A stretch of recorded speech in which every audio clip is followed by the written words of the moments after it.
So sometimes we get owners that want all kinds of things as part of the proposals, which also cost money.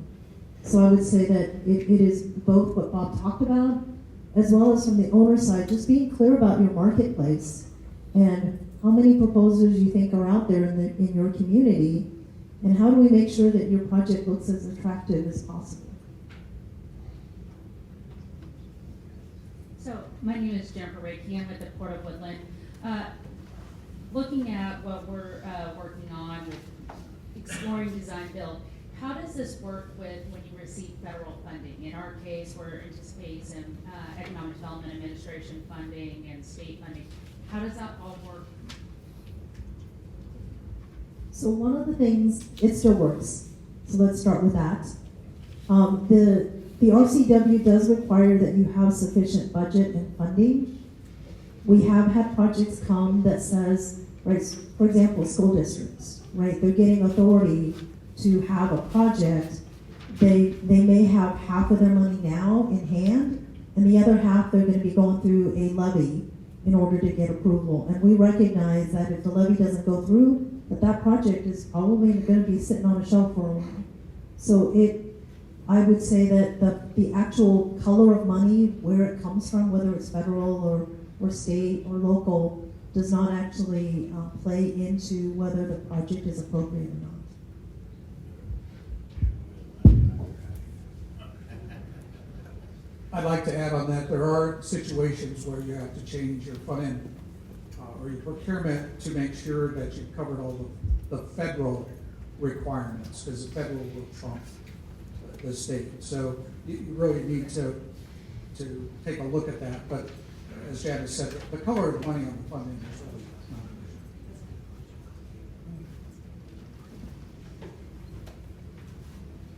an issue. Anything else? Going once, going twice. Oh, I got one here. Just because we got a minute, I want to maybe throw a monkey wrench. Okay, we have a ballot initiative now up for equal opportunity. One of those proposals is that we have establish a board and monitor how we're contracting in public works with minority and women businesses. Do you see the potential now for this board to start applying pressure to public entities saying your honorariums aren't large enough for small businesses and particularly minority and women businesses to compete, because the big guys can serve or can respond for small honorariums and they can't. So you need to jump your honorarium up so that small engineering firms, etc., can compete. Think that's in the possible realm? I'll start. I would say regardless of what happens with the initiative, one of the things that the CPARD started was a subcommittee on business inclusion and business equity. It's had several meetings so far, and it is starting to look at statewide. Are there some things that using our alternative delivery methods that we should be considering related to that? What you just brought up has not come up specifically in that subcommittee, but we are watching really carefully, well, how does this subcommittee work when there's an initiative at the state level that may or may not change what we talk about?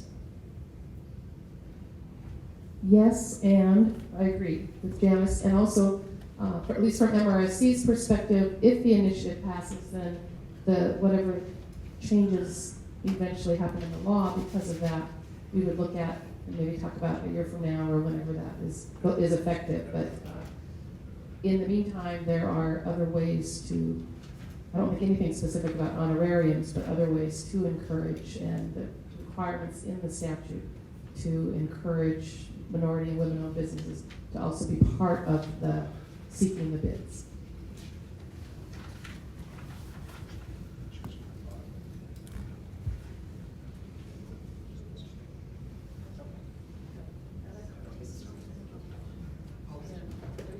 We're comparing because, very briefly, the port did a design build where we put some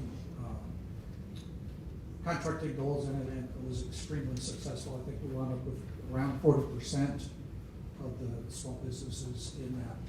In relation to the honorarium, there's a lot of different influences that either do today or can influence that. If you have a particular, depends on where you're at, that are politically active and want to encourage you as commissioners and others to facilitate that and adjust the honorarium, sure. The owner can put that honorarium wherever they feel is appropriate. So, if the initiative passes, yeah, you probably could get some more pressure with that. If it doesn't pass, I believe you're still gonna get some pressure there. So that's the world we live in, and we need to respond to that and take that into consideration. So that's the best answer I can give you right now is, yep.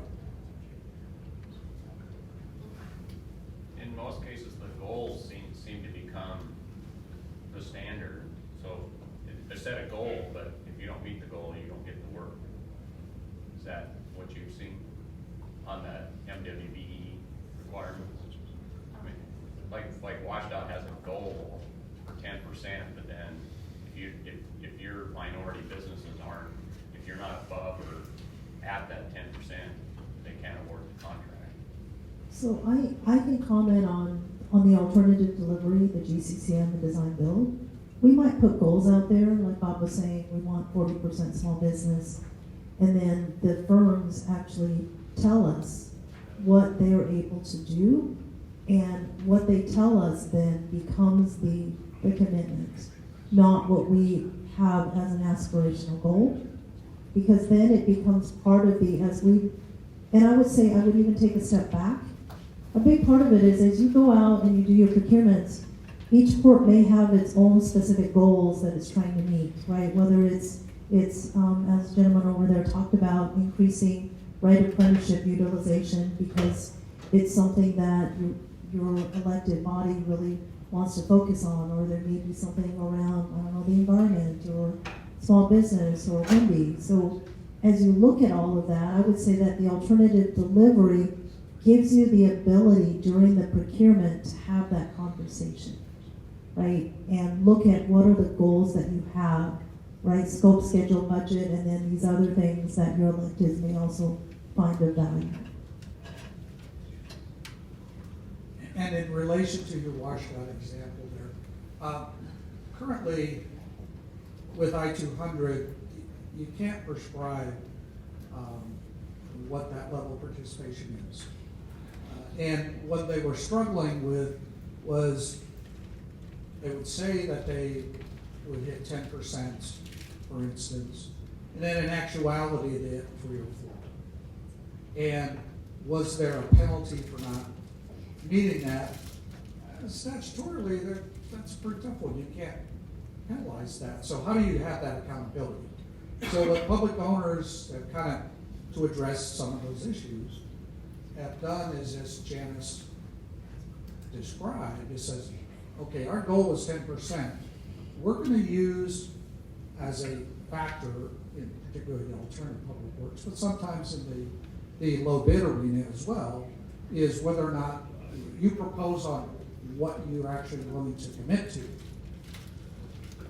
And then you can take that and wrap it into the actual contract. So it's a contract requirement. It's not prescribed by the owner, but you, the bidder, said this is what you're going to do. Okay, we'll make that now. You have to do what you said. So that's a little bit of the ways that dealing with it. Still a lot of fluid parts here, and there will be for a while. And I would say on a broader piece, one of the biggest things around alternative delivery that we talk about is making sure that it's transparent and fair. And so the fairness part really is how do we actually make sure that we are doing the information advertising early so that all potential proposers know that you're thinking about 6 months, a year from now, you want to build a new, wine science, some kind of building that for economic development, and that you're want to let them know that they can start partnering up or thinking about what they might do to learn more about your particular port.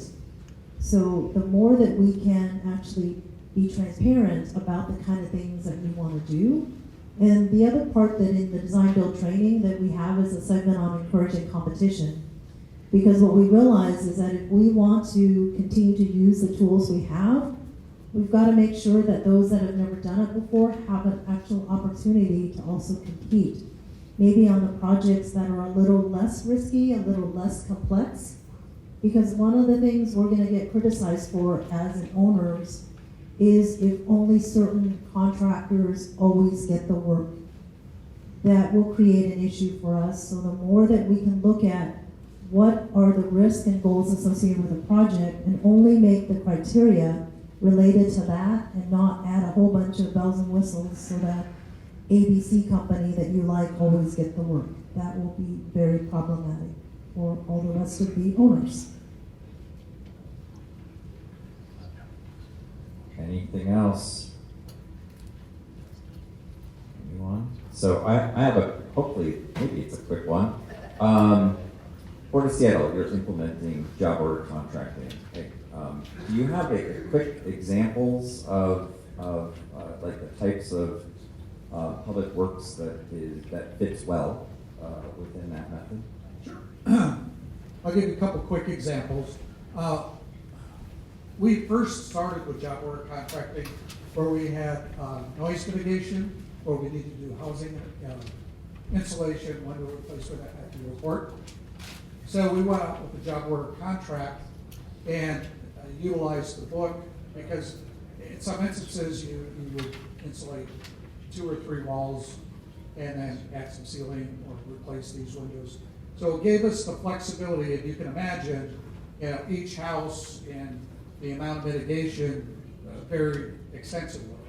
And then of course we ran into the issue about building permits and that. So the job gave us the flexibility to do whatever we needed to meet the requirements for mitigation. And then what happened was we had some surveys done over time. We love it out here, Trees Grow, great example, where they were starting to penetrate the surfaces for the airport approaches and departures. So then you either have to raise your minima, which of course we didn't want to do, or you have to remove the obstruction. Well, one might imagine that when trees grow that much, they're pretty big trees. They're nice to have in the neighborhood and everything else. So it was pretty controversial. The community said, no, you can't just go in and cut these out. So we went out with the job order contract and were selective in which obstacles and the methodology and how we were going to mitigate some of those impacts with that. So again, you didn't know exactly what you needed to do, but we knew we had to remove the obstructions. So the job order contract was a useful tool there. And then the last one, we've got a more general one, and we remodeled our commission chambers using a job order contract. So rather than doing it traditional design, bid build, or small works, we just had the job order contractor come in. We had an architect that we were working with, negotiated that, and they executed it without any formal bidding requirements. So there's 3 examples on how a job has been used, quite different examples. I'll just add 2 others. If you're at the airport, we've been rotating out the restaurants and the retail. So as one leaves, some of the work that we're doing in those spaces to get ready for the next tenant is also being done as jobs. The last one is, if you've been to the airport recently, there's now the automated screening lanes with the rotating, and you can put the buckets on there yourself. We're actually doing those switch outs using a job because it's a definable piece of work, and we're doing replications of that So we've also found that the work that is kind of somewhat regular and predictable, but the timing might be flexible is also two other methods that we've been using successfully. I have one other question about the piggybacking that Jock provides. And Eric, is piggybacking going to be something the facilities committee will look at as far as potential ports, ports combining together under one contract, and then maybe more collectively, do you see piggybacking more valuable in a regional perspective? So perhaps with your city and county nearby friends. So the quick answer is, if it's important to any one of those ports, it'll be on the agenda in the facilities committee. So piggybacking is something that can be efficient for any port, or any public works provider. I think there's a good logical discussion with the people in the room about how can this benefit us, or could we even partner between some of us on these contracts? What contracts do you have available, and how does that meet my needs? So definitely on being added to the agenda. How I see it is, for us, is that it's a lot more effective locally to partner with our local city, county, to work under those contracts, to work with those same contractors that they have to do local work. So, was there another part to that question? No. Okay. All right. I think it's a very good example of a topic that comes up at the facilities committee.